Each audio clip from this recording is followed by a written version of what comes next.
rights. I have talked about various aspects of fundamental rights and 6 groups of fundamental rights I talked about. And but whenever we talk about fundamental rights, it is Article 12 to 35. That is what we talk about in fundamental rights. We have seen 6 groups, but Article 32, please don't forget Article 32, right to constitutional remedies. But what is there after 32? I am just going to talk about that. It may be, especially in preliminary and all, it may be asked. That is why we need to know. So my discussion is about Article 33 to 35. What is that? What are those articles? That is what we would like to see. 31 is already removed, and some in other Article 31 A, B, C are there. We will deal with separately. That is related to property, but that is not a fundamental right. We have already seen property, right to property has been removed, and it has been 300A. Now, what is there in 33 to 34 and 35? Small discussion, especially for preliminary point of view. Okay. So, Article 33, it talks about the power of Parliament to modify the rights conferred in Part 3 when it comes to the armed forces. So, it is related to Article 33. Article 33 is related to the power of the Parliament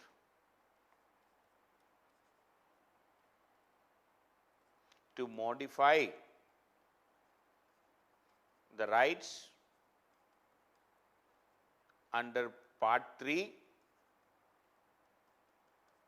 for the forces or members of the forces, members of the persons belonging to various armed forces.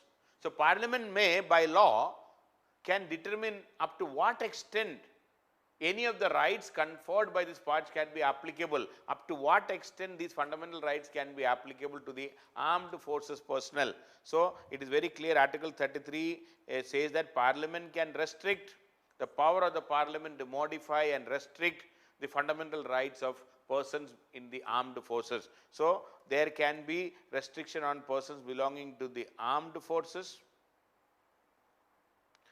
B, persons belonging, members of the forces which are charged with the maintenance of public order, even the police force. We are talking about the persons engaged in maintaining the public order. Maintaining public order, persons engaged in maintaining public order. Then persons employed in the other organizations like intelligence and counterintelligence, like IB, RAW, or engaged in intelligence and counterintelligence. Persons engaged in counterintelligence.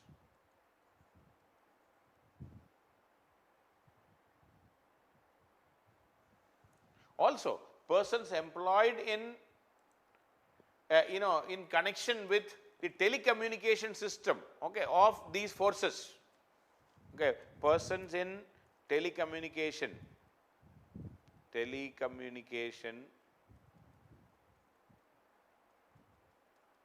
system of the forces.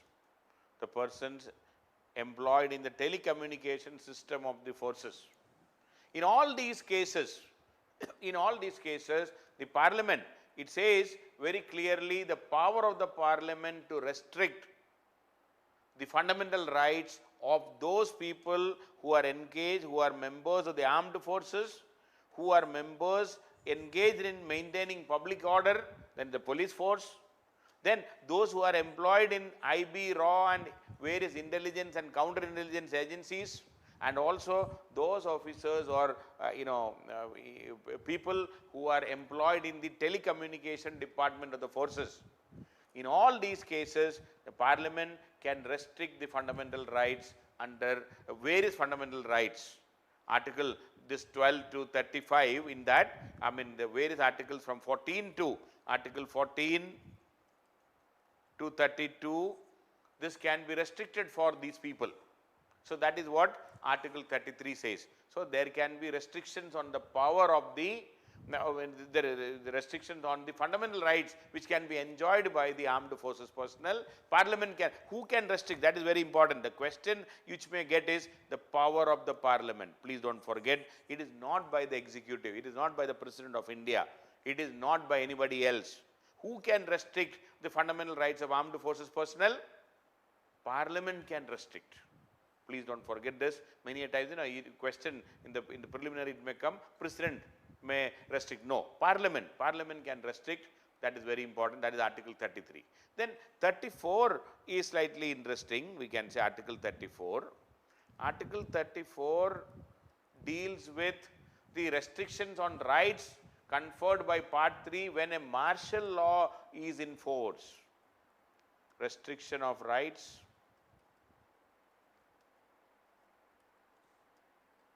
when martial law is in place in India. Now, the interesting thing about this is Article 34 talks about if there is martial law, there can be restrictions on the rights. But there is no provision for martial law in Indian Constitution. Even if there is martial law, there can be restrictions on the fundamental rights. It is okay. Part 3 of the Constitution there can. But what is martial law? What is the provision for martial law? It is not given in the Constitution. So that is why this Article 34 is slightly confusing. So what is martial law? Martial law is the imposition of direct military control. Please note the definition of martial law. It is not defined in the Constitution. There is no provision for martial law. But what is martial law? Martial law is the imposition of direct military control. Is the imposition of direct military control. Imposition of direct military control of normal civil functions. Military control of normal civil functions.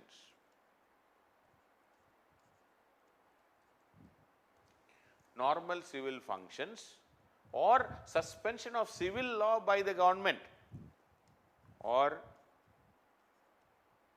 suspension of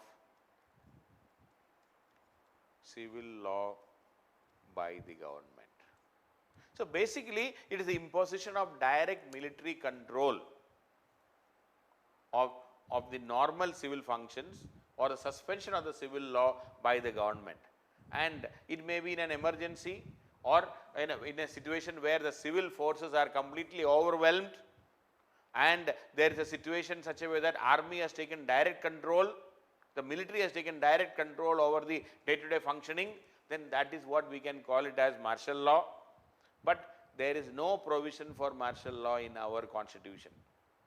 There is no mechanism, there is no article which talks about martial law. We have, provision for emergency.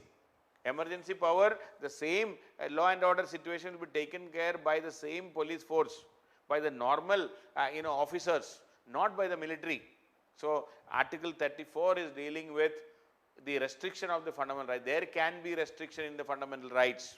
And it also says that, if, again, Parliament may by law can give indemnity to any person, any officer. So again, Parliament can do, please note, Parliament, it also says under Article 34,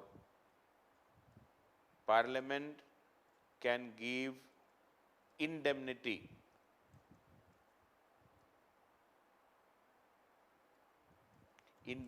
to officers. That means for whatever they have done during the martial law. Indemnity means it's an obligation on one party to compensate for the loss incurred to the other party. I mean, they will forgive, or indemnity is the contractual obligation of one party to compensate to the loss incurred to the other party due to the act of the indemnitor. Okay. Basically, the government is saying, the Parliament is saying that Parliament will give indemnify, or it will by law indemnify a person who is in service to the union or the state because of their action done during the martial law. Anyway, let us not get into the detail. it is talking about suspension of the fundamental rights and the parliament's power to compensate an officer for whatever he has done during the martial law and all.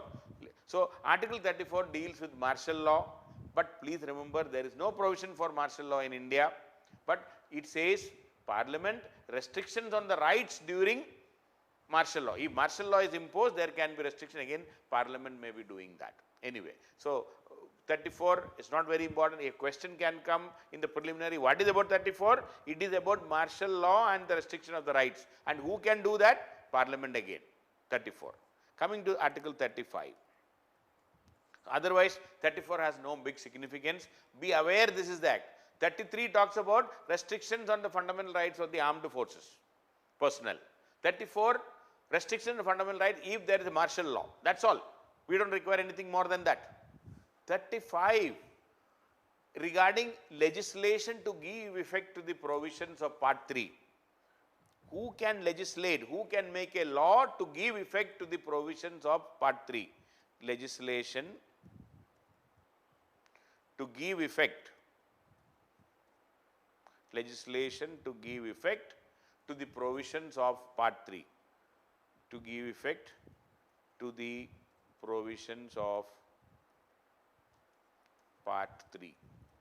Now, we have given a series of rights. Right from Article 14, right to equality, till Article 32. All rights we have given. But how will you enforce this? Who will make law? How can you ensure these rights? Where is the law? And if there is a, see for example, right to education, Article 21A. Who can make a law to implement this right to education? Parliament. It clearly says only Parliament can legislate and not the state legislative assemblies can legislate. Please note, only Article 35 says only Parliament can legislate and not the state legislative assemblies.